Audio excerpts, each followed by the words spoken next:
Hello, and welcome to RayJ Reviews. In this episode, you're going to learn a little bit about the Frascone Winery in Anahuac, Texas.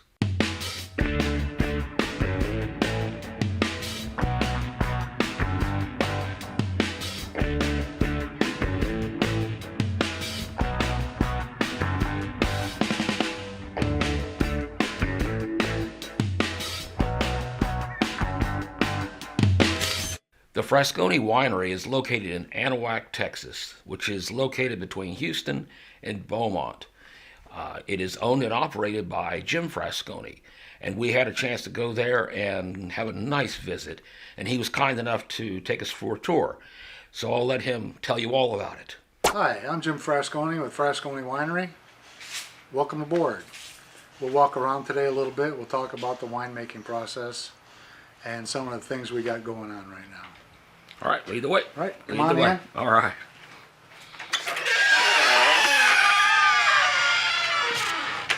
I'm turn some more lights on in here. Okay. Yeah, that's good. All right. It's been a few years since My I've little been- tasting room. Okay. We'll work. We're going to give that a workout a little bit later. My bar is messy right now. Okay. So I teach winemaking. There's some flow charts that Oh, I created. I've had over 500 wine students.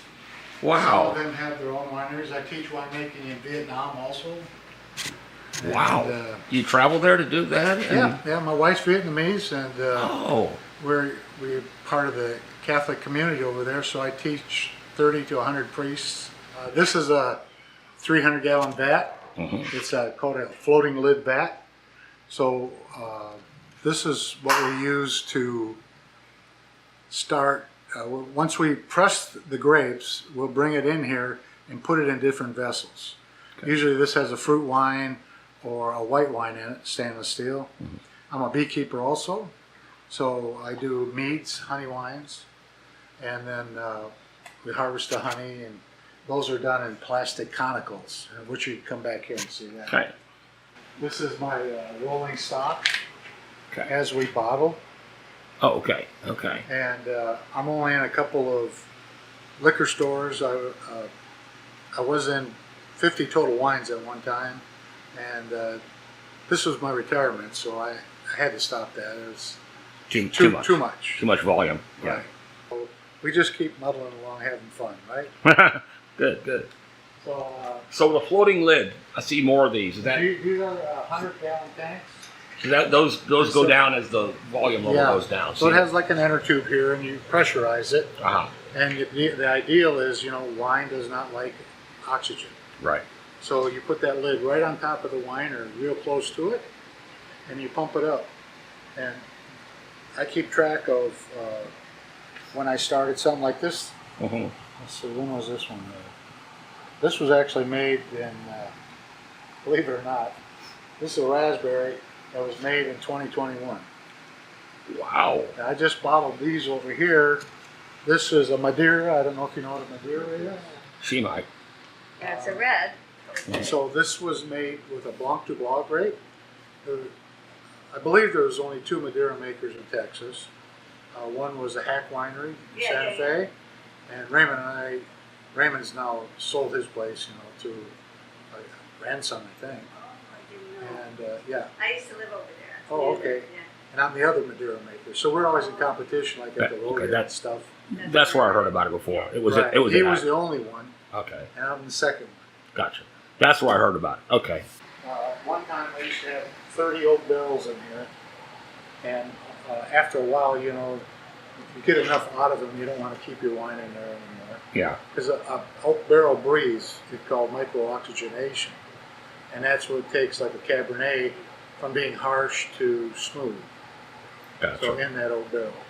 So then I put them in food grade barrels, and I have a wine, I call it a man cave, where I keep. This is a walk-in cooler, and I set the temperature to this to 50 degrees when I'm cooking a white wine. That's how the Germans do it, that I do a German style. It allows the wine to ferment very, very slow, Okay. and causes it to be real, real crisp when you drink it. Huh. Okay. Okay? All right. How many gallons you got? How many barrels Each of you these got? are 60 gallons, so Okay. 2, 4, 6, 8, 10. That's 600, 600 gallons. Yep. 700, 800, 900, 1,000 gallons. Okay. Wow. Okay. So certain wines, you have to take them down to 28 degrees. Oh, okay. It's called cold stabilization. Mm-hmm. And fruit wines and white wines. And also you carbonate in 28 degree weather. And that machine back there is called a cross carbonator. Mm. And I can make a carbonated sparkling wine. Ah. Okay. Got Okay? it. Great. Great. And then I also make regular champagne where I ferment in the bottle like they do in France. Right. Right. Which is much more tedious. Oh, okay. But Yeah. I don't have the room, for acres of bottles. Because they use what's called a riddling rack. And they turn it 5 degrees every day for a year. Yeah. I went through one of those when I was in Italy. There you go. Yeah, they do a similar thing there. Yeah. This is my 4-bottle bottle. I'm just a cottage winery, so everything's downsized instead of big. This puts nitrogen in the bottle. I fill up 4 bottles. We come over here. This does 600 bottles an hour. I can't keep up with that. And this is our labeler, and this is our capsule shrinker. Oh, okay. I have one helper, Yeah. and we do it. Right. Right. And So- then that's my label printer over there, because anytime you're a small business, if someone else does something for you, they'll usually take more time or do whatever. This way I control the whole process. Sure. Sure. And as long as you keep the volume down, it's manageable, right? Yeah, Yeah. that's the thing. Yeah. So we're going to walk here, we're going to look at some grapes. I plant Black Spanish and Blanc de Blanc. They were bred in Florida for this climate. They take the mold and mildew pretty good, even though we spray every 10 days when they're growing. And right now they're dormant because we picked them. Matter of fact, I gave the grapes to a customer and I showed them how to squash them. So they made their own batch of wine now. So come on this way. I don't know the name of this palm tree, but it produces an orange fruit that actually is sweet and you can make wine out of it. Oh, wow. Wow. So the dark green leaves are the Black Spanish, Okay. and it's the same class as like a Cabernet almost, Okay. except it has a little more acid. Okay. So you got, when you crush a Cabernet grape, you have to let it soak on the skins to get the color, because the color's pink. So for Black Spanish though, if I soak them for the 2 weeks, it's too acid, you can't drink it. So you soak it for about 1 day just to get a little flavor out of it. Oh, okay. And the light ones, the light colored grapevines are the Blanc de Blanc. Okay. Okay. And in there is a African tortoise, but he won't be coming out yet. Oh, I love them. Turtles. That's a sulcata. Or Yeah, they call it tortoises. sulcata. Yeah. Is it Yeah. Yep. They get huge. Yeah, I got my daughter gave him to me. Was this big, and he's that big right now. Yeah, they get huge. So I used to have a bunch of fig trees. Watch your step. Yeah. Fig trees make great. Fig wine's awesome. Oh, I've never had fig wine. Yeah. I haven't made any I'll- in a few years. Yeah. But we had that big freeze and it killed them. Oh, So I also make persimmon wine. These are persimmon trees, okay. and they do a good wine. Yeah. Figs. I love figs. I bet I'd love You'd fig love wine. the fig wine then. Yeah. You take a cutting off a plant 5 buds big, and you cut it at 45 degrees with the buds facing up, and then you root that.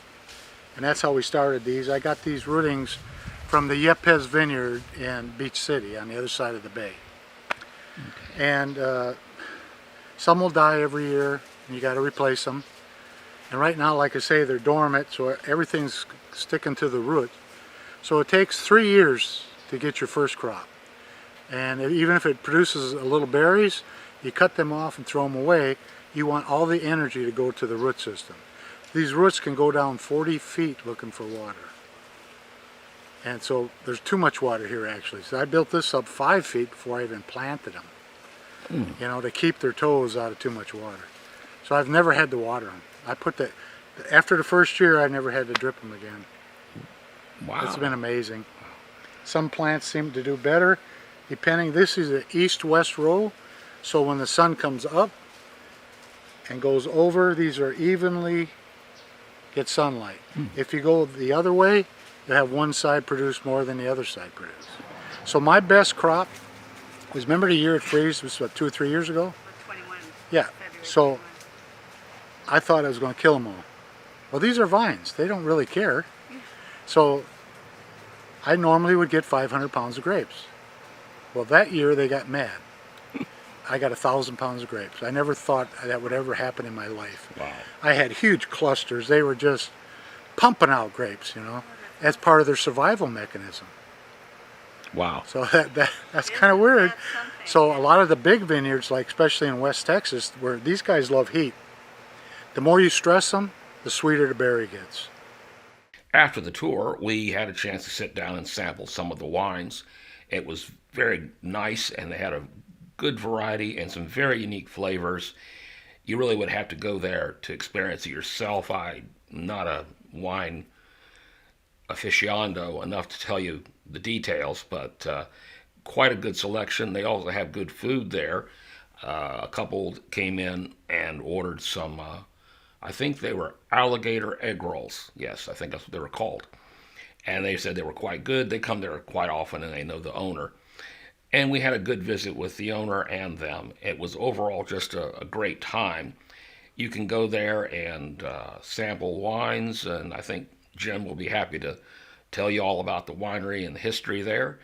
It's a fun place to visit, so hopefully you can get out there and see it sometime.